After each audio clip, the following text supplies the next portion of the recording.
Ready start. सभापति महोदय, हम यह समझें कि किसी तरह का चीन का दबाव इस सरकार पर पड़ रहा है, जिसने सरकार के सोचने के ढंग में परिवर्तन कर दिया है।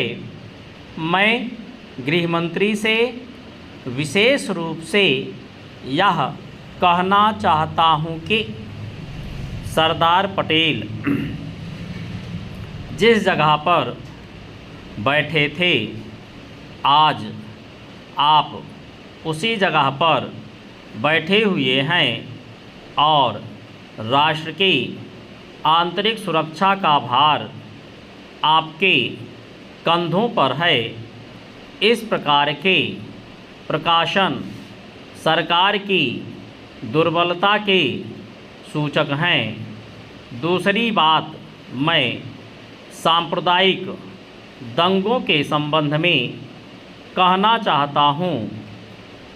इन सांप्रदायिक दंगों से निश्चय ही हमारे देश की जो आंतरिक स्थिति है वह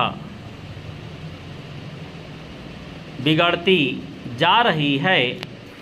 दुनिया के दूसरे देशों में हमारा देश बदनाम हो रहा है।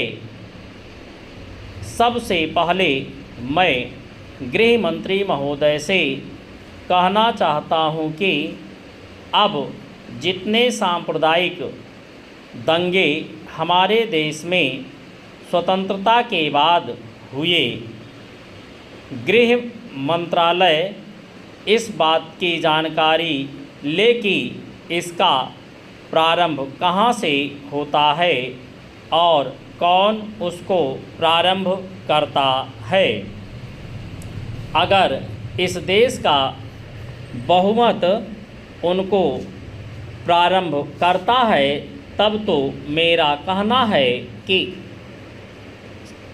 बड़ी कड़ाई के साथ उन पर काबू किया जाना चाहिए।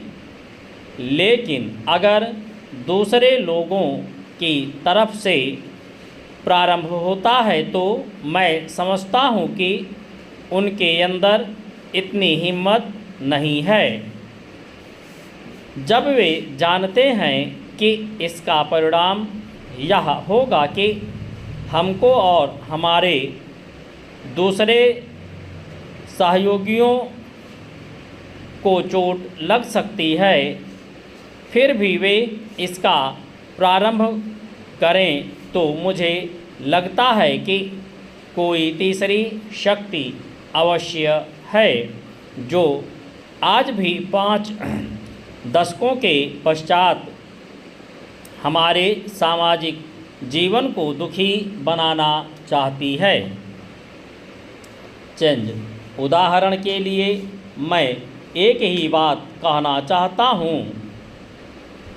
पहले गृह मंत्रालय जब अपनी वार्षिक रिपोर्ट प्रकाशित करता था, तब उसमें बतलाया जाता था कि हमारे देश में दुनिया के किस किस देश के कितने नागरिक रह रहे हैं।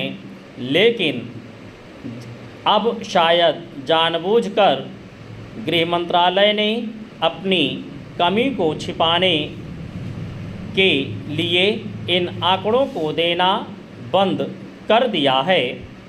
लेकिन फिर भी प्रश्नों के उत्तर में कभी कभी कुछ इस प्रकार के आंकड़े सामने आ जाते हैं।